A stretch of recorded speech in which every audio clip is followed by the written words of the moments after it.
Hello everyone, Lawrence here with the Trek Roscoe 9. So Trek very graciously sent me this bike about 3 weeks ago, and in that period I've done a lot of cross-country riding and now a couple of days here in the bike park.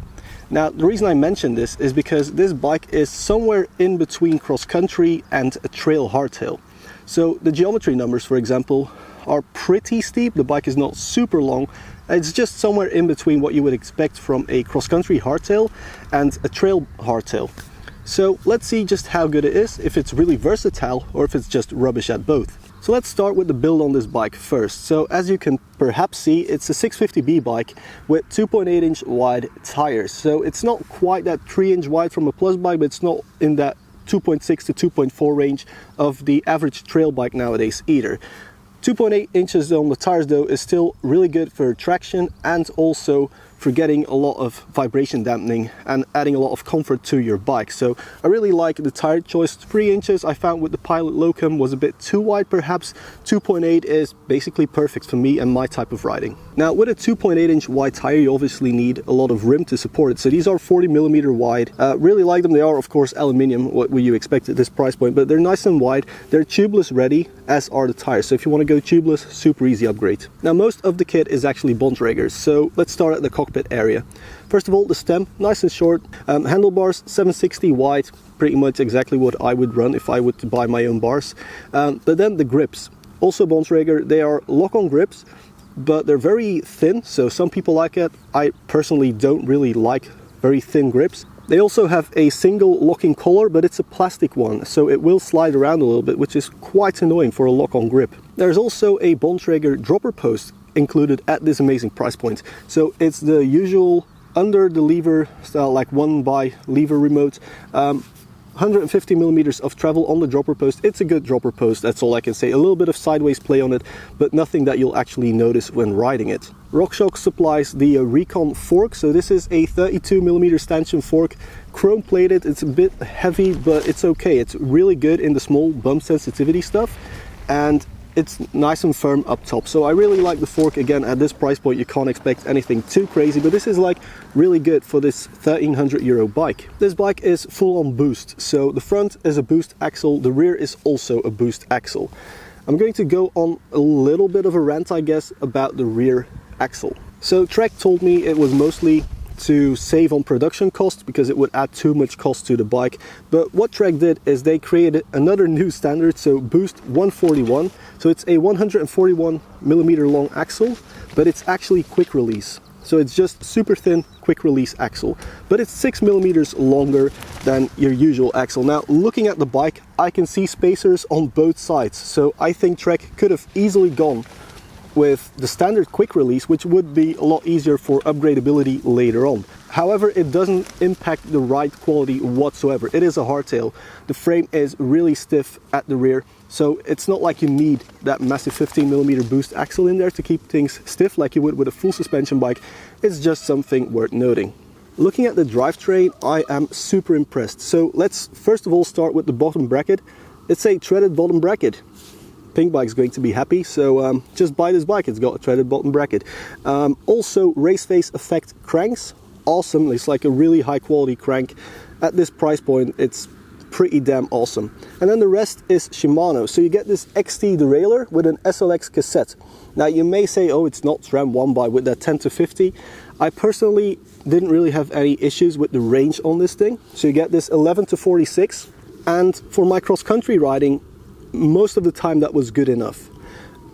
Here in the bike park it's no issue whatsoever because we got an uplift, but where it was a bit annoying is when riding on tarmac or hard surfaces. This front race face chainring is only a 28 tooth, and so as a result you top out at about 34-35 kilometers an hour. So if you're going to do a lot of really fast downhill riding at really high speeds, you might want to swap it for a 34-36 because the 28 is just a little bit too small. Now the other important stuff, such as the brakes, I really like them. They're the usual Shimano M whatever number they have these days. 180mm rotor up front, 160 in the rear. As long as you bleed these brakes well, they're just going to be good brakes for the value that you get with them. Brake wear is also quite good with this bike, so yeah, overall I'm really happy with it. The riding experience then is probably more important than just reading the spec list. So let's start with going uphill. The bike is not super light, which is okay. It climbs rather well. You have enough range on this cassette to get you up pretty much anything. The seat angle is quite steep. I would perhaps like it even steeper, but you can also just put the saddle slightly more forward to compensate for that. However, this bike, I'm 183 centimeters tall. This is a 19.5 inch frame. On paper it fits me perfectly, but over here riding the really steep stuff, I would perhaps go with a longer frame. So if you're going to do a lot of climbing as well, I would perhaps size up one frame size, put the saddle a bit more forward, and then you'll be super happy going uphill. Going down the hill then, this is where all the important stuff has to work. So the fork does a really good job. It's nice and subtle. It does all the small bump vibration stuff really well, but it also has that mid-range support that everyone talks about. And I haven't bottomed it out once, so it just came set up perfectly from the factory. It's also really nice to pump with this bike. The bottom bracket is not too high. I would perhaps like it even lower to get me through these corners faster, but yeah, no pedal strikes. Overall, I'm really happy with the geometry. I just would recommend you to go one size larger than the paper would perhaps suggest, but that's me. I prefer long bikes. Now, because this bike has the threaded bottom bracket, support for 29er wheels, the chainstays are actually a little bit longer than what you would normally find on like a trail bike. That's why I position it in between cross country and trail, but it's not really an issue. The bike is just very stable actually, and that's something good, I guess. It's not super easy to jump over everything. I mean, it's not a BMX bike, for example, but it actually does really well at everything. So after I think it's 350 kilometers of riding by now, I think I have a really good idea of this bike. So if you're someone like me who does a lot of cross-country riding, you know, being a bit playful in those rides, so doing some downhill stuff, making your own trails, doing some crazy stuff with the bike, you're going to love it. It's light enough, it's nimble enough, but it's also stable enough and comfortable enough to go on those really long rides. But at the same time, you go to a bike park and you can have a blast.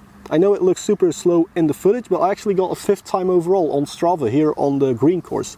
The black course is a different story, but that's me, not the bike. The really impressive thing here is the price point. Trek only asks 1,300 euros for this bike, and at that price, you get to go to your local bike shop, you get that service with it, you get someone to work on the bike if you're not, you know, super comfortable doing everything yourself.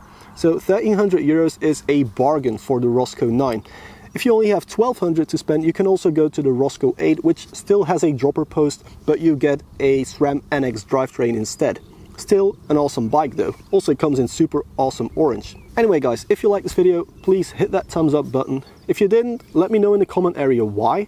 And if you want to see more content similar to this, hit that subscribe button, hit the little bell icon, and you'll get a video probably 3 weeks time when I'm back in this Wallonia area again, riding a bunch of different bikes in one day. So yeah, get subscribed and I'll see you guys in the next one.